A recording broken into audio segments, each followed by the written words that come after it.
विप्रा foundation पूर्वोत्तर के सौजन्य से माचखुआ आईटीआई सेंटर में हास्य कवि सम्मेलन का आयोजन संपन्न हुआ, जिसका शुभारंभ विप्रा फाउंडेशन की प्रांतीय अध्यक्ष मंजुलता शर्मा, गुवाहाटी चैप्टर के अध्यक्ष शिव कुमार पारीक, पूर्व अध्यक्ष दिनेश पारीक, भाजपा के राज्य कोषाध्यक्ष राजकुमार शर्मा सोती एवं वरिष्ठ पत्रकार राजकुमार शर्मा एवं आयोजन में मुख्य अतिथि के रूप में अरुणाचल से उपस्थित येशी तवांग ने मां सरस्वती के चित्र के आगे दीप प्रज्वलित कर किया। प्रसिद्ध उद्योग महेंद्र गौड़ ने कार्यक्रम का संचालन करते हुए कार्यक्रम के मुख्य प्रायोजक, सह प्रायोजक एवं अन्य प्रायोजकों को मंच पर बुलाकर उन्हें प्रतीक चिन्ह और फूलाम गमछा से सम्मानित किया। इस अवसर पर वरिष्ठ पत्रकार पद्मापति शर्मा और प्रवीण शुक्ला को भी सम्मानित किया गया। इसके अलावा राष्ट्रीय स्वयंसेवक के वरिष्ठ कार्यकर्ता अनंत भगत को भी सम्मानित किया गया। सम्मान सत्र के पश्चात हास्य कवि सम्मेलन सत्र में प्रसिद्ध हास्य कवि पद्मश्री सुरेंद्र शर्मा, केसर देव मारवाड़ी, दिनेश बावरा और शंभू शिखर को मंच पर आमंत्रित कर उन्हें भी प्रतीक चिन्ह और फूलाम गमछा और जापी पहनाकर पारंपरिक रूप से सम्मानित किया गया। हास्य कवि सम्मेलन का संचालन शंभू शिखर ने करते हुए हास्य व्यंग्य की क्षमा बांध दी। केसर देव मारवाड़ी और दिनेश बावरा के हास्य रस भारी कविताओं से सदन में श्रोताओं ने बार बार तलियों की गड़गड़ाहट से सदन को गुंजा दिया। आईटीआई सेंटर के खचाखच भरे हाल में श्रोता अगल बगल की सीढ़ियां पर बैठकर हास्य रस का आनंद ले रहे थे। सुरेंद्र शर्मा ने कहा कि उम्र जो बच गई है वही काम आएगी, इस तरह बची हुई संपत्ति ही काम आएगी। बेवजह 90 साल की जिंदगी जीने से अच्छा विवेकानंद की तरह सार्थक 40 साल की जिंदगी जिए। चुनाव पर चुटकी लेते हुए सुरेंद्र शर्मा ने कहा कि जब लोग मुझे चुनाव में खड़ा होकर जीतने के लिए कहते हैं तो मैं उनसे कहता हूं कि जिसने देश की जनता का दिल जीत लिया उसे चुनाव में जीतने की आवश्यकता नहीं है। 8 सालों से हिंदी कवि सम्मेलन में पूरी दुनिया को हास्य का पर्याय बताया, जिन्होंने जीवन जीना सिखाया, जिन्होंने ये बताया कि अगर आपके चेहरे पर मुस्कुराहट है, दूसरों के लिए आप हंसी बांटते हैं तो ईश्वर आपके लिए हंसी बांटता है। एक बार पुनः जोरदार ऊपर देखिए, और लोग आए जा रहे हैं ऊपर, जो लोग हृदय का मिट जाएगा, तुम्हारी हृदय का मिट जाएगा, फैले उजियारा, फैले उजियारा, फैले उजियारा, बरसा दे तू ज्ञान की धारा, बरसा दे तू ज्ञान की धारा। गुलाबी साड़ी पहन के जाती है, मेरे कई दिन तक तो समझ में नहीं आया। एक दिन मैंने पूछ लिया, अरे पार्टी में जाते हो रोज जयपुर में तो बदल के जाया करो। बोले तुम नहीं जानते। मैंने कहा क्या? अरे बोले इसमें एक चक्कर है, जयपुर को कहते हैं पिंक सिटी, गुलाबी नगरी। गुलाबी नगरी में गुलाबी साड़ी, इसे कहते हैं कलर मैचिंग कॉन्सेप्ट। ये लेडीज का मामला है। मैंने कहा अच्छा। मैं पिछले दिनों सुरेंद्र जी दिल्ली घूमने गया, लाल किला देखने, वो लाल साड़ी पहन के गई, कलर मैचिंग कॉन्सेप्ट। मैं हरियाणा गया, वो हरी साड़ी पहन के गई। मैं पीली बंगा गया, वो पीली साड़ी पहन के गई। भाई जी मैं तो अज्ञात आशंका के चलते नागालैंड को टूर तो कैंसिल ही कर दिया।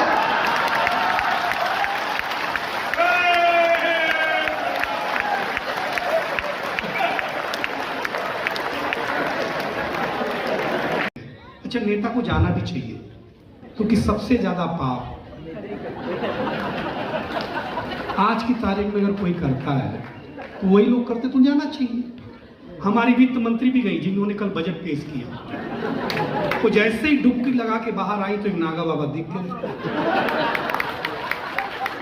वो बाबा से आशीर्वाद मांगने लगी, बाबा कल बजट आशीर्वाद दे दो, आशीर्वाद दे दो। वो बाबा बोला मैं नागा बाबा नहीं हूँ, टैक्स पेयर हूँ।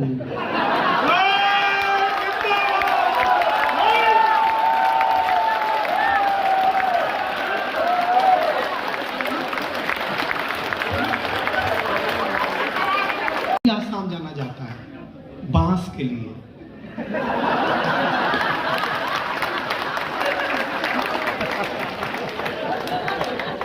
मोदी जी पहले आके बुला करके चाय पिलाते हैं, और जो लोग चाय से नहीं समझते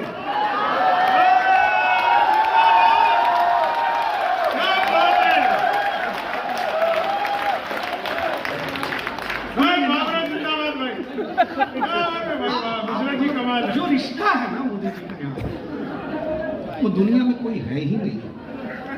दुनिया कुछ भी कहते रह जाए, क्या फर्क पड़ता है। मैं कोई बड़ी बात नहीं करूँगा। देखिए इतनी महिलाएं बैठी हुई हैं, ताली में मांगता ही नहीं। अच्छा, हम ब्राह्मण लोग हैं, देवताओं ने हमको अपॉइंट किया है,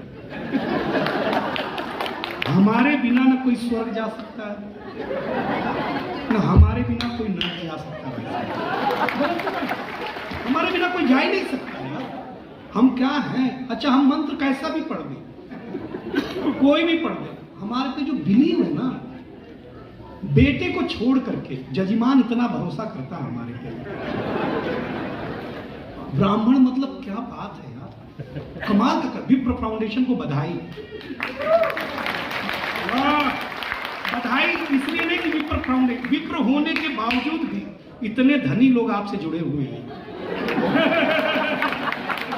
नहीं तो कोई भी कहानी उठा लो, एक गरीब ब्राह्मण था। अरे आप भाई साहब, यहाँ जो लोग स्पॉन्सर है ना, पहले मे फेयर फ्री कुछ आप लोग पेमेंट मत दिया करो। बीवी के साथ 10 नाइट रहने का अपने होटल में जगह दिया करो भाई साहब। चाहे सारी उमरिया ये रंग फिल्मी पर्दे पर आया तो सुनिंदर साहब ने कहा कि रंग और नूर की बारात किसे पेश करूं, ये मुरादों की हंसी रात किसे पेश करूं। ये रंग शायरी में आया तो शायर ने लिखा, इसी रंग रंग में रंग है, तुझे रंग रंग में रंग दिया, मेरा रंग आया है रंग पर, तेरा रंग चढ़ के उतर गया। ये रंग कविता में आया तो कवि ने लिखा, इस रंग बदलती दुनिया में मैं रंग बेचता हूं। ये आसाम की धरती तिरंगे का सम्मान अगली लाइन पे करेगी, आगे से पीछे तक। ये रंग जब 23 साल के नौजवान के सर चढ़ करके बोला तो गली गली में भगत सिंह ने गाया, मेरा रंग दे बसंती चोला में। ये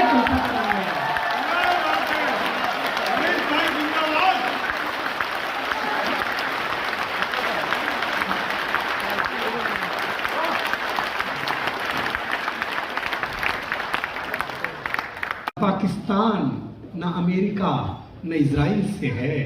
इस दुनिया को आज की तारीख में सबसे ज्यादा खतरा आपकी जेब में रखे हुए 6 इंच की मोबाइल से है। ये जितनी तालियां आई है ज्यादा आएंगी, मेरा दावा है, बहुत मन के साथ सुना रहा हूं। इस दुनिया को खतरा न चीन न पाकिस्तान न अमेरिका न इजराइल से, इस दुनिया को सबसे ज्यादा खतरा आज की तारीख में आपकी जेब में रखे हुए 6 इंच की मोबाइल से है। और एक गुवाहाटी सूरज तेजी से ढल रहा है, जमाना रोज बदल रहा है। आप क्यों प्रणब में जानते हैं? आपका राज ईशान कोण पर आता है, उत्तर और पूर्व कहते हैं ना ईशान कोण, और ईशान कोण में मंदिर होता है। आप जिस राज्य में हैं वो भारत माता का मंदिर है, यहाँ से पूजा होती है।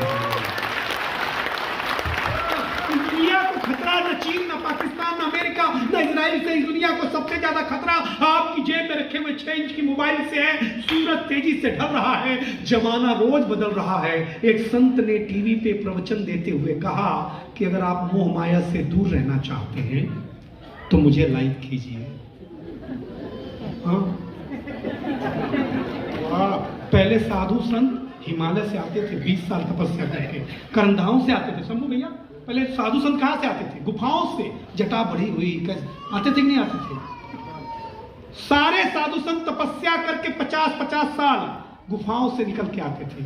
आजकल साधु संत ब्यूटी पार्लर से निकल के आ रहे हैं। ब्यूटी पार्लर क्या मतलब है? नहीं होना चाहिए।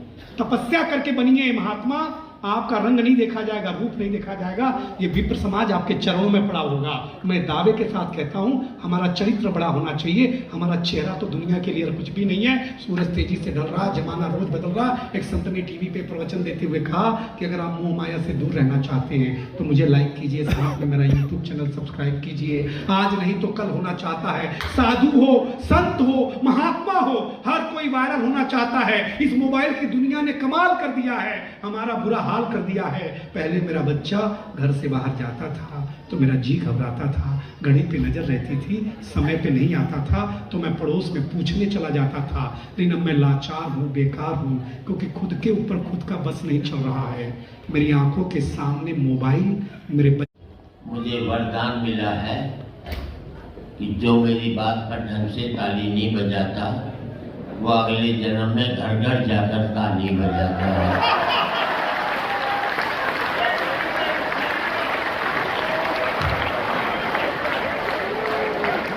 इसे कहते हैं दहशत। आप सब पढ़े लिखे लोग अगले जन्म में विश्वास कर लो यार, क्या बड़ी बात है। मैं यहाँ सबसे कम उम्र का हूँ। हंसने की बात नहीं है, मैं बची हुई उम्र की बात करता हूँ, खर्ची हुई उम्र की बात नहीं करता। संपत्ति वो नहीं होती जो हमने खर्च कर ली, संपत्ति वो होती है जो हमारी बची हुई होती है। बची हुई उम्र की संपत्ति मेरे पास सबसे कम है, इसलिए सबसे कम उम्र का। और मेरे एक ही बात मानना है, जिंदगी कब तक जी ये महत्वपूर्ण नहीं है, जिंदगी कैसी जी ये महत्वपूर्ण है। बेवजह 90 साल की जिंदगी जीने से बेहतर है सार्थक 40 साल की विवेकानंद की जिंदगी को जी लिया जाए।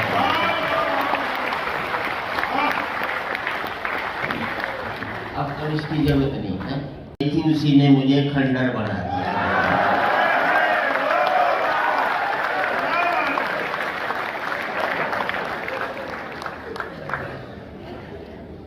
मैं दिल्ली से आया हूँ, मुझे भी किसी ने कहा तुम भी चुनाव लड़ लो। मैंने कहा मैं नहीं लड़ता। बोले क्यों नहीं लड़ते?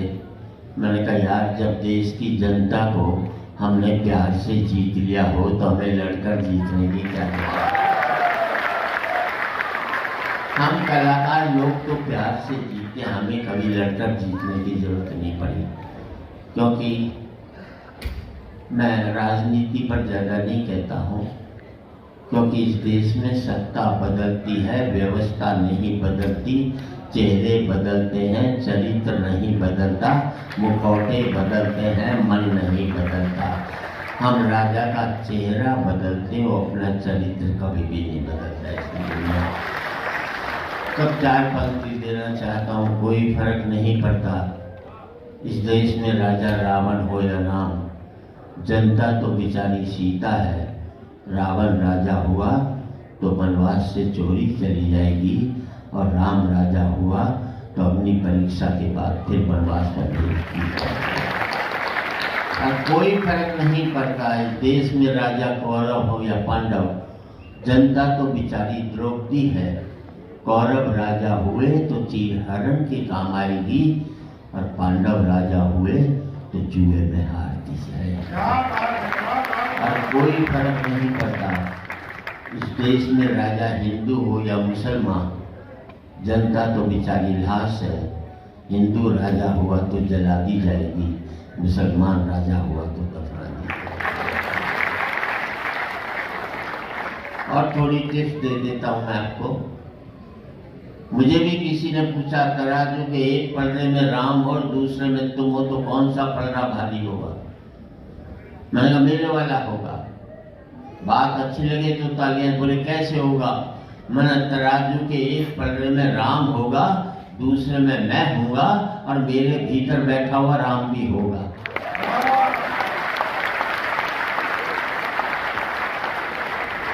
अगर राम यहाँ है तो कहीं जाने की जरूरत नहीं है, और यहाँ नहीं है तो फिर वो कहीं। मैं तो इस मन से कहना चाहता हूँ करोड़पति, काम खोलकर 100 लोगों को नौकरी दे देना, समझ लेना 100 मंदिरों का निर्माण हो गया आपके द्वारा। क्योंकि मंदिर में हम अपनी बनाई हुई मूर्ति की पूजा करते हैं, और कारखाना खोलकर ईश्वर की बनाई हुई मूर्तियों की पूजा करते हैं। तो आपने तो कई कारखाने खोल दिए, कई मंदिर खोल दिए, मैं आपको नमन करता हूँ। मैं आज की तारीख में जितने भी लोग इंडस्ट्री खोलते हैं, मैं हर इंडस्ट्री को मंदिर मानता हूँ, क्योंकि ईश्वर की बनाई मूर्तियों की सेवा करते हैं। और मैं आपसे बहुत सबसे कहना चाहता हूँ, धर्म का काम कम करना, काम को धर्म समझ लेना। काम को धर्म समझोगे तो मैं समझता हूँ उससे बेहतर काम आप अपनी जिंदगी में नहीं कर सकते। एक आदमी जिंदगी में भगवान का नाम नहीं लिया, पूरा शहर उसे नास्तिक कहता है। एक दिन पत्नी ने उठाया उसे, बोले बड़े नास्तिक बनते हो, कभी भगवान का नाम नहीं लेते। रात को गजब हो गया। बोले क्या हुआ रात को? बोले रात को सपने में तुम्हारे मुंह से राम निकल गया, तुम क्या करोगे? उस आदमी ने एक वाक्य कहा, प्राण छोड़ दिए। बोले जिस व्यक्ति को मैंने दिल में बचा कर रखा हुआ था, जब वही मेरे मुंह से बाहर निकल गया तो मेरी ढंग से हंस नहीं पाता। हंसने से पहले लुगाई की तरफ देखता है, वो हंसती है तो हद हो गई यार दहशत की। जब मैं खड़ा हूँ यहाँ पर तुम इस बात की चिंता देखो ही मत, लुगाई की तरफ हंसते रहो, क्या बिगाड़ लेगी तुम्हारा? मैं तुम्हें बचा लूंगा और मेरे जाने के बाद भगवान भी तुम्हें नहीं बचा सकता।